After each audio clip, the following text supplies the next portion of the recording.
ಆತ್ಮೀಯ ವಿದ್ಯಾರ್ಥಿಗಳೇ, ಗಣಿತ ವಿಷಯಕ್ಕೆ ಸಂಬಂಧಪಟ್ಟಂತೆ ಮರುಸಿಂಚನ ವಿದ್ಯಾರ್ಥಿಗಳ ಅಭ್ಯಾಸ ಪುಸ್ತಕ ಮಾಲಿಕೆಯಲ್ಲಿ ಈಗಾಗಲೇ ನಾವು ಬುನಾದಿ ಹಂತಕ್ಕೆ ಸಂಬಂಧಪಟ್ಟಂತೆ 24 ಪುನರ್ಮನನ ಹಾಳೆಗಳ ಒಂದು ಪರಿಹಾರಗಳನ್ನು ನೋಡಿಕೊಂಡಿದ್ದೇವೆ. ಹಾಗಾಗಿ ಮುಂದಿನ ದಿನಗಳಲ್ಲಿ ನಾವು ಬೆಂಬಲಿತ ಹಂತಕ್ಕೆ ಸಂಬಂಧಪಟ್ಟಂತೆ ಒಟ್ಟು 24 ಪುನರ್ಮನನ ಹಾಳೆಗಳು ಕೂಡ ಇದ್ದಾವೆ. ಹಾಗಾಗಿ ಬೆಂಬಲಿತ ಹಂತಕ್ಕೆ ಸಂಬಂಧಪಟ್ಟಂತೆ ಒಟ್ಟು 24 ಪುನರ್ಮನನ ಹಾಳೆಗಳಿಗೆ ಪರಿಹಾರಗಳನ್ನು ಈ ಒಂದು ಚಾನಲ್ನ ಮೂಲಕ ನಾವು ನೋಡ್ತಾ ಹೋಗೋಣ. ಹಾಗಾಗಿ ವಿದ್ಯಾರ್ಥಿಗಳೇ, ಪ್ರತಿದಿನ ಒಂದರಂತೆ ಬೆಂಬಲಿತ ಹಂತಕ್ಕೆ ಸಂಬಂಧಪಟ್ಟಂತೆ ನಾವು ಪುನರ್ಮನನ ಹಾಳೆಗಳ ಬಗ್ಗೆ ಪರಿಹಾರಗಳನ್ನು ಪ್ರಸಾರ ಮಾಡ್ತೇವೆ. ಹಾಗಾಗಿ ಯಾವ ವಿದ್ಯಾರ್ಥಿಗಳು ಇನ್ನೂ ಈ ಒಂದು ಚಾನಲನ್ನು ಸಬ್ಸ್ಕ್ರೈಬ್ ಆಗಿಲ್ಲ, ಸಬ್ಸ್ಕ್ರೈಬ್ ಮಾಡಿಕೊಂಡು ಬೆಲ್ ಬಟನನ್ನು ಪ್ರೆಸ್ ಮಾಡಿ. ಹಾಗಾಗಿ ದಿನಂಪ್ರತಿ ಬರ್ತಕ್ಕಂಥ ಹೊಸ ವಿಡಿಯೋಗಳ ನೋಟಿಫಿಕೇಶನ್ ತಮಗೆ ಮೊದಲು ತಲುಪ್ತದೆ. ಹಾಗಾಗಿ ತಾವುಗಳು ಆದಷ್ಟು ಬೇಗನೆ ಈ ಒಂದು ಪುನರ್ಮನನ ಹಾಳೆಗಳ ಉತ್ತರಗಳನ್ನು ನೋಡಬಹುದಾಗಿದೆ. ಹಾಗಾಗಿ ವಿದ್ಯಾರ್ಥಿಗಳೇ, ಇಂದು ಬೆಂಬಲಿತ ಹಂತದಲ್ಲಿ ಮೊದಲ ಒಂದು ಪುನರ್ಮನನ ಹಾಳೆ ಏನಾಗಿದೆ, ಸಂಖ್ಯಾ ಪದ್ಧತಿಗೆ ಸಂಬಂಧಪಟ್ಟಂಥದ್ದಿದೆ. ಸಂಖ್ಯಾ ಪದ್ಧತಿಯಲ್ಲಿ ನಾವು ಏನು ಮಾಡ್ತಾ ಇದ್ದೀವಿ, ಇವತ್ತು ವಿದ್ಯಾರ್ಥಿಗಳು ಪೂರ್ಣಾಂಕಗಳ ಗುಣಾಕಾರ ಮತ್ತು ಭಾಗಾಕಾರ ಕ್ರಿಯೆಯನ್ನು ಮಾಡ್ತಕ್ಕಂಥದ್ದಿದೆ. ಈಗಾಗಲೇ ನಾವು ಬುನಾದಿ ಹಂತದಲ್ಲಿ ಕೂಡ ಇದರ ಬಗ್ಗೆ ನಾವು ಅಧ್ಯಯನವನ್ನು ಮಾಡಿದ್ದೇವೆ. ಈಗ ನಾವು ಗುಣಿಸಬೇಕಾದರೆ ಮೊದಲಿಗೆ ಚಿಹ್ನೆಗಳ ಗುಣಾಕಾರಗಳ ಬಗ್ಗೆ ತಿಳಿದುಕೊಂಡಿರಬೇಕು. ಯಾವುದೇ ಎರಡು ಧನ ಚಿಹ್ನೆಗಳ ಒಂದು ಪೂರ್ಣಾಂಕಗಳ ಗುಣಲಬ್ಧ ಏನಾಗಿರುತ್ತೆ, ಧನ ಪೂರ್ಣಾಂಕವಾಗಿರುತ್ತೆ. ಋಣ ಪೂರ್ಣಾಂಕ ಮತ್ತು ಧನ ಪೂರ್ಣಾಂಕಗಳ ಗುಣಲಬ್ಧವು ಋಣ ಪೂರ್ಣಾಂಕ, ಧನ ಪೂರ್ಣಾಂಕ ಗುಣಿಲೆ ಋಣ ಪೂರ್ಣಾಂಕಗಳ ಗುಣಲಬ್ಧವು ಋಣ ಪೂರ್ಣಾಂಕ, ಋಣ ಪೂರ್ಣಾಂಕ ಮತ್ತು ಋಣ ಪೂರ್ಣಾಂಕಗಳ ಗುಣಲಬ್ಧ ಧನ ಪೂರ್ಣಾಂಕವಾಗಿರುತ್ತದೆ. ಸಾಮಾನ್ಯವಾಗಿ ನಾವು ಓದಬೇಕಾದ್ರೆ ಪ್ಲಸ್ ಇಂಟು ಪ್ಲಸ್ ಪ್ಲಸ್ ಆಗಿರುತ್ತದೆ, ಮೈನಸ್ ಇಂಟು ಮೈನಸ್ ಪ್ಲಸ್ ಆಗುತ್ತೆ, minus into plus minus, plus into minus minus. ಅಂದರೆ ಯಾವುದೇ ಎರಡು ಧನಾತ್ಮಕ ಚಿಹ್ನೆಗಳ ಗುಣಲಬ್ಧಗಳು ಏನಾಗ್ತವೆ, ಧನಾತ್ಮಕವಾಗಿರ್ತವೆ.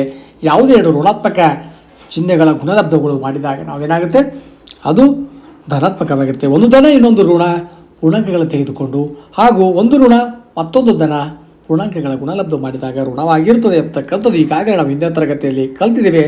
ಅದನ್ನು ಆಧರಿಸಿಕೊಂಡು ಈಗ ಸಮಸ್ಯೆಗಳನ್ನು ಬಿಡಿಸ್ತಾ ಹೋಗೋಣ. ಪ್ರಶ್ನೆ ಒಂದಿದೆ, ಇಲ್ಲಿ ಇವುಗಳನ್ನು ಗುಣಿಸಿ ಅಂತ ಹೇಳ್ತಾನೆ. 5 ಗುಣಿಲೆ -8. 5 ಗುಣಿಲೆ -8 ಅಂದರೆ ವಿದ್ಯಾರ್ಥಿಗಳೇ ತಾವು ಗುಣಿಸಬೇಕಾದಾಗ ಮೊದಲಿಗೆ ನಾವು ಚಿಹ್ನೆಗಳ ಗುಣಲಬ್ಧವನ್ನು ಮಾಡಬೇಕು, ನಂತರದಲ್ಲಿ ಸಂಖ್ಯೆಗಳನ್ನು ಗುಣಿಸಬೇಕು. ನೋಡಿ, ಇಲ್ಲಿ ಪ್ಲಸ್ ಇಂಟು ಮೈನಸ್ ಏನಾಗಿದೆ, ಮೈನಸ್ ಆಗಿದೆ. 5 8 40. ಇಲ್ಲಿ 12 ಗುಣಿಲೆ 7 ಅಂದಾಗ ಇಲ್ಲಿ ಧನಾತ್ಮಕವಾಗಿರ್ತಕ್ಕಂಥದ್ದಿದೆ. ಹಾಗಾಗಿ 12 84 ಅಂತಕ್ಕಂಥದ್ದು. ಮೈನಸ್ ಇಂಟು ಮೈನಸ್ ಅಂದಾಗ ನಮಗೆ ಪ್ಲಸ್ ಆಗುತ್ತೆ. ನೋಡ್ತಾ ಇರ್ಬೋದು, 11 ಗುಣಿಲೆ 12 ಅಂದರೆ 132, 18 180 ಅನ್ನೋದು ನಾವಿಲ್ಲಿ ಗುಣಿಸಿ ಇಟ್ಟಿದ್ದೀವಿ, ತಾವು ನೋಡ್ತಾ ಹೋಗ್ಬೋದು. ಹಾಗೆ ಇಲ್ಲಿ 5ನೇ ಪ್ರಶ್ನೆದಲ್ಲಿ ಏನು ಹೇಳ್ತಾನೆ, 15 ಗುಣಿಲೆ 4 ಮತ್ತು 15 ಗುಣಿಲೆ 8, 6 ಗುಣಿಲೆ 4 6 ಗುಣಿಲೆ 8 ಗುಣಿಸ್ಬೇಕಾದಾಗ 15 4 60 ಆಗಿದೆ, 15 8 120, 6 4 24, 6 8 48 ಅಂತಕ್ಕಂಥದ್ದು. ಹಾಗೆ ಇಲ್ಲಿ ಎರಡು ಋಣ ಚಿಹ್ನೆಗಳಿಂದ ನೋಡಿ, -7ರಿಂದ 9ಕ್ಕೆ ಗುಣಿಸಿದಾಗ ಮೊದಲು ಚಿಹ್ನೆಗಳ ಗುಣಲಬ್ಧ minus into plus minus, 7 9 63, minus into minus plus ಆಗಿದೆ, 7 14 98. ಹಾಗೆ minus into plus minus, 14 9 126, minus into minus plus 14 ಗುಣಿಲೆ 14 ಅಂದರೆ 196 ಆಗಿದೆ. ಈಗ ಎರಡನೇ ಪ್ರಶ್ನೆ, ಎ ಪಟ್ಟಿಯಲ್ಲಿರ್ತಕ್ಕಂಥ ಸಂಖ್ಯೆಗಳ ಗುಣಲಬ್ಧವನ್ನು ಬಿ ಪಟ್ಟಿಯಲ್ಲಿರ್ತಕ್ಕಂಥ ಸರಿಯಾದ ಉತ್ತರಕ್ಕೆ ಗೆರೆ ಎಳೆದ್ರ ಮೂಲಕ ನಾವು ಹೊಂದಿಸಿ ಬರೀಬೇಕು. ಮೊದಲಿಗೆ ಗುಣಿಸಬೇಕು, ಗುಣಿಸಿದ ನಂತರ ಉತ್ತರವನ್ನು ಬರೀಬೇಕು. 19 ಗುಣಿಲೆ 0 ಅಂದರೆ ಎಷ್ಟಾಗುತ್ತೆ, 0 ಎಲ್ಲಿದೆ, ಇಲ್ಲಿ 3ನೇ ಆಪ್ಷನ್ ಏನಾಗಿದೆ, 0 ಆಗಿದೆ. -3 ಗುಣಿಲೆ -8 ಅಂತಾಗ ನಾವು ಗುಣಿಸ್ಕೋಬೇಕು. ಮೈನಸ್ ಇಂಟು ಮೈನಸ್ ಪ್ಲಸ್ ಆಗುತ್ತೆ. 3 8 24, 24 ಎಲ್ಲಿದೆ ಇಲ್ಲಿ, ಸೊ 4ನೇ ಆಪ್ಷನ್ ಆಗಿದೆ, 24 ಸರಿಯಾದ ಉತ್ತರ. ಸಿ ಏನಿದೆ, -7 into 4, -7 minus into plus minus, 7 4 28, -28 ಎಲ್ಲಿದೆ, ಇಲ್ಲಿ 2ನೇ ಆಪ್ಷನ್ ಆಗಿದೆ. ನಂತರ 18 ಗುಣಿಲೆ 2 ಅಂದಾಗ ಎರಡು ಧನಾತ್ಮಕ ಚಿಹ್ನೆಗಳವ, ಪ್ಲಸ್ ಇಂಟು ಪ್ಲಸ್ ಪ್ಲಸ್ 18 36 ಅಂತಕ್ಕಂಥದ್ದು 1ನೇ ಒಂದು ಆಪ್ಷನ್ ಆಗಿದೆ ಎಂದು ನಾವು ಹೇಳ್ಬೋದು. ಹಾಗಾಗಿ 3ನೇ ಪ್ರಶ್ನೆಯನ್ನು ನೋಡ್ತಾ ಹೋಗಿ, 3ನೇ ಪ್ರಶ್ನೆಯಲ್ಲಿ ಹೇಳ್ತಾನೆ, ಒಂದು ನೋಟು ಪುಸ್ತಕದ ಬೆಲೆ 25 ರೂಪಾಯಿ ಆದರೆ ಇಂತಹ 40 ನೋಟ್ ಪುಸ್ತಕಗಳ ಬೆಲೆ ಎಷ್ಟು? ಒಂದು ಪುಸ್ತಕದ ಬೆಲೆ 25 ಆದರೆ 40 ನೋಟ್ ಪುಸ್ತಕಗಳ ಬೆಲೆ ಅಂದಾಗ ನಾವು ಅದನ್ನು ಗುಣಿಸ್ಬೇಕಾಗುತ್ತೆ. ನೋಡಿ, ಒಂದು ನೋಟ್ ಪುಸ್ತಕದ ಬೆಲೆ 25, 40 ನೋಟ್ ಪುಸ್ತಕದ ಬೆಲೆ ಎಷ್ಟು ಅಂತಂದಾಗ 25 ಗುಣಿಲೆ 40 ಗುಣಿಸಿದಾಗ 1,000 ರೂಪಾಯಿ ಏನಾಗುತ್ತೆ, ಈ ಒಂದು 40 ನೋಟ್ ಪುಸ್ತಕಗಳ ಬೆಲೆ ಆಗುತ್ತದೆ. ಅದರಲ್ಲಿ ಎರಡನೇ ಪ್ರಶ್ನೆ ನೋಡ್ತಾ ಹೋಗ್ಬೋದು ತಾವು. ಒಂದು ಮದುವೆ ಸಮಾರಂಭದಲ್ಲಿ 160 ಜನರು ಊಟಕ್ಕೆ ಕುಳಿತಾಗ ಪ್ರತಿಯೊಬ್ಬರು 250 ml ಇರತಕ್ಕಂಥ ನೀರಿನ ಬಾಟಲಿಯನ್ನು ನೀಡಲಾಯಿತು.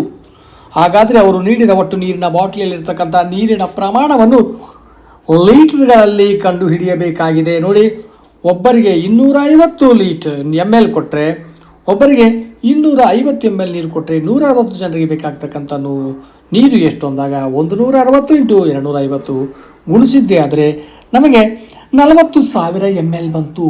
40,000 ml ಅಂದಾಗ ನಾವು ml ಅನ್ನು ನಾವು ಲೀಟ್ರಿಗೆ ಪರಿವರ್ತಿಸಬೇಕಾದ್ರೆ ಅದಕ್ಕೆ 1000ದಿಂದ ಭಾಗಿಸಿದಾಗ ತಾವು ನೋಡ್ತಾ ಇರ್ಬೋದು 3030 ಹೋದಾಗ ಎಷ್ಟಾಯಿತು ಉತ್ತರ 40 ಲೀಟರ್ ಅಂತಕ್ಕಂಥ. ಅಂದರೆ 160 ಜನರಿಗೆ 40 ಲೀಟರ್ ನೀರು ಬೇಕಾಗುತ್ತದೆ ಎಂದು ಅರ್ಥ.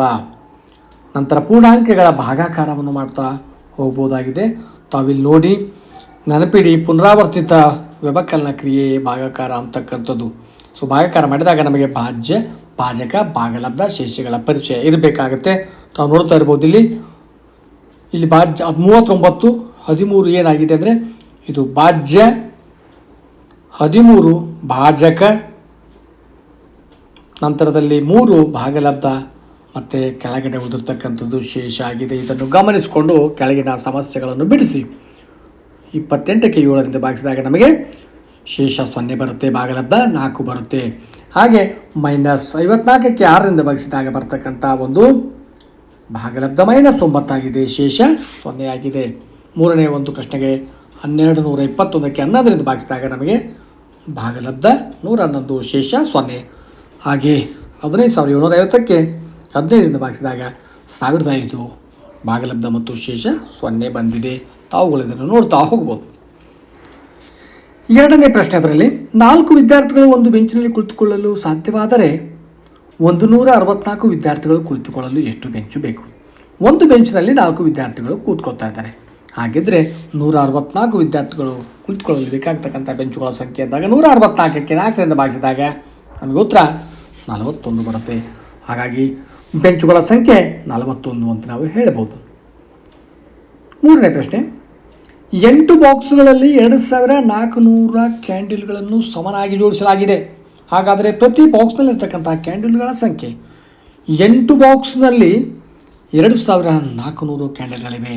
ಸೊ ಒಂದು ಬಾಕ್ಸ್ನಲ್ಲಿ ಎಷ್ಟು ಕ್ಯಾಂಡಲ್ ಅಂದರೆ 2400ಕ್ಕೆ 8ರಿಂದ ಭಾಗಿಸಿದಾಗ ನಮಗೆ ಉತ್ತರ ಎಷ್ಟಾಗುತ್ತೆ?